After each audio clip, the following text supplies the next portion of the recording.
Hello po sa inyong lahat dyan mga kababayan. Magandang araw. Kumusta po kayong lahat dyan mga kababayan? Sana po ay nasa mabuting kalagayan kayo ngayon. Sa lahat pong mga nanonood sa atin dyan sa ibang bansa, maraming salamat sa patuloy ninyong suporta sa amin. So maraming salamat po no, sa lahat ng mga sponsors, mga supporters namin dyan. Sana po ay meron kayong malakas na pangangatawan, lalo na sa mga OFW dyan na nagtatrabaho po para sa kanilang pamilya. Ingat kayong lahat. Sana po ay meron kayong ngayon, lakas.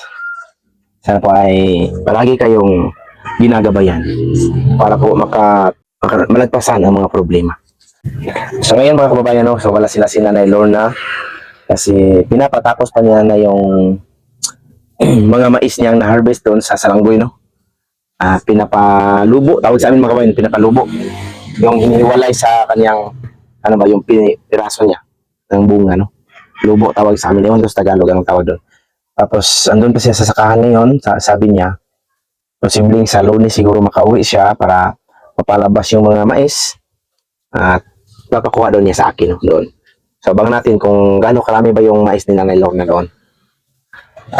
So matagal na din siyang hindi nakapunta kay Ninita. Mabuti ngayon mga kababayan, no? Napansin ko kay Ninita na matyaga na po siyang nagbablog. So makita namin, na-upload ni Ma'am Aya doon sa channel ni Nanay Lorna.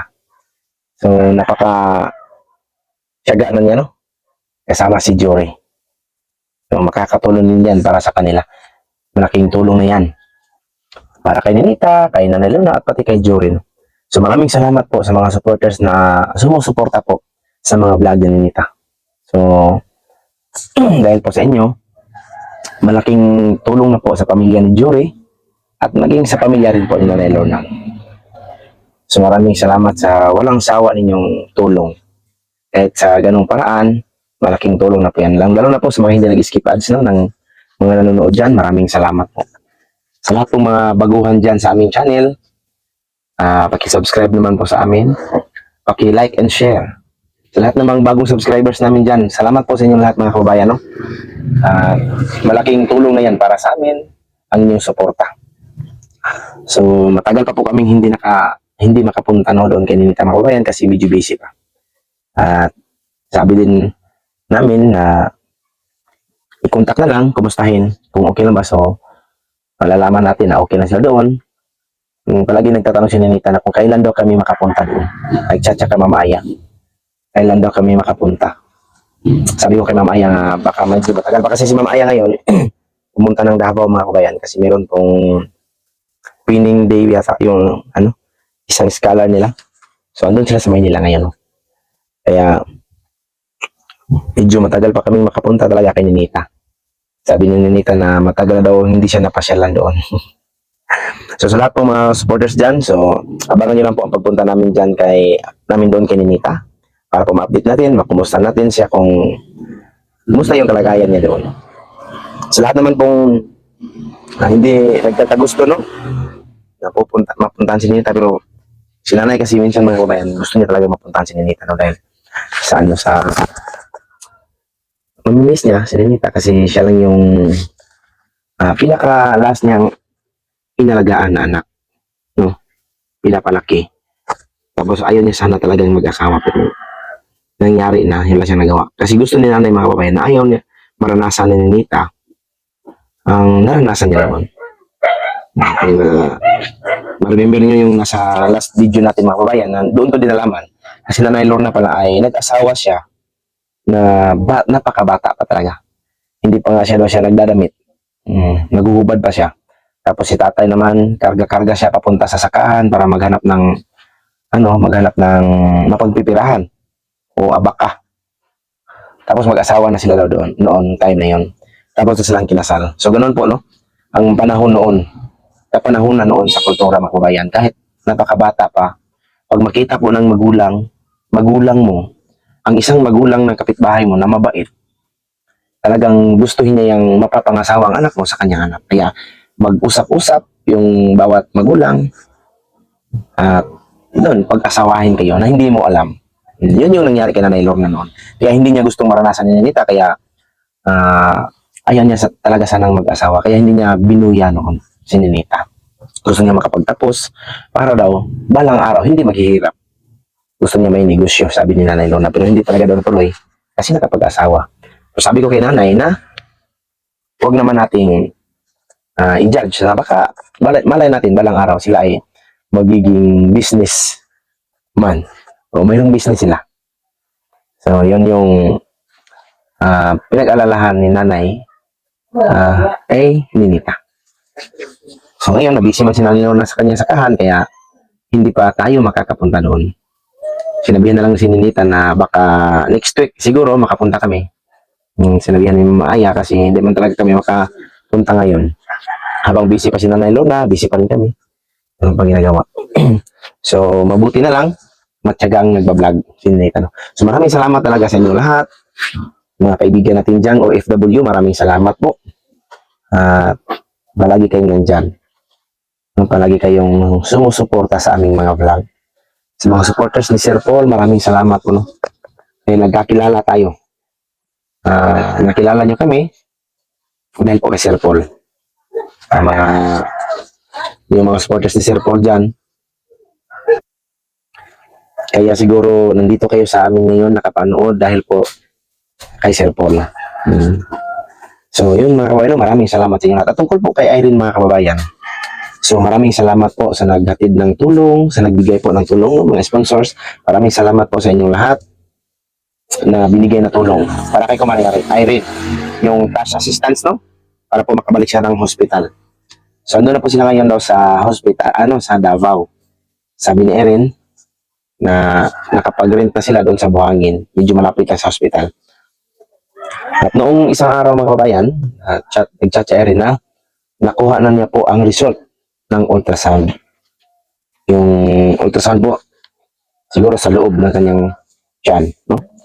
So, nakuha niya kasi noong Thursday, pagkatapos kinabukasan, Friday ay holiday, kaya hindi siya nakapunta. Hindi kasi niya naabutan yung doktor. Siguro hapon na niya nakuha yung result. Yung Friday, hindi din mapatingnan kasi holiday. Kaya babalik siya ngayong Lunes. So, ilang araw ngayon. Ano man ngayon mga kabayan? Saturday, Monday, Sunday. So, Monday. Meron pang 2 araw para mapatingnan yung result ng kanyang ultrasound.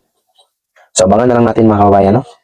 At sana po, ipagdasal natin na sana okay lang po yung nakitang result sa kanyang ultrasound. Sana po ay hindi talaga grabe yung sakit or delikado yung sakit na dinadala ni Kumaring Irene. So, makita natin yan kay Kumaring Irene, medyo okay na rin siya, no? Tumatawa na rin siya, masayahin na. Hindi katulad noon mga kabayan, talagang kakabahan ka, no? Hindi siya makapag-video kasi napakasakit. Mataas lang kung isang oras na hindi sumasakit, no? Yung alternate niya. Kadalasan talaga ay sumasakit, hinto ng kaunting minuto siguro, sumasakit na naman, gano'n. Yun yung naramdaman niya, no?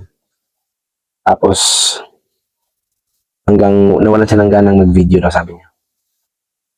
Sa ngayon, makikita natin mga kabayan, ma-update natin siya doon sa mga video niya, mayroon na siyang mga vlog. So, maraming salamat po talaga. At mayroon na pong mayroon na pong magandang resulta. Mayroon pong magandang resulta kay Kumaring Irene ang kanyang naiinom na gamot. So ngayon, aabangan na lang natin kung ano talaga yung result ng kanyang ultrasound. No? So sa Monday, sabi niya na papatingnan daw niya sa Monday. Nag-chat kasi siya sa akin mga kabayan na nangumusta. Hindi ko nalaman, kaya natanong ko sa kanya kung nakuha na ba niya. So nag-rent pa sila, mga 1 month sila doon sa Davao. Sana nga ay matapos ng 1 month kasi medyo malaki din yung rent nila, no? Sa bahay. Parang naghati sila ng kanyang pinsan. Naghati sila sa rent ng bahay nila. At sana nga po mga kababayan, no, ay patuloy nyo supportan din yung vlog ni Kumaring Irene para din po makakatulong din sa kanyang pamilya, no, sa kanyang pangangailangan. So maraming salamat talaga sa lahat ng supporters dyan na hindi nagsasawa po. Maraming salamat talaga. So dahil po sa inyo mga kababayan, maaaring makakatulong din po kami, no, sa mga kababayan natin dito nangangailangan. Hanggang sa makakaya lang din namin. So maraming salamat talaga. Dahil po sa inyo, magagawa namin ang mga gusto namin gawin para sa ating mga kababayan.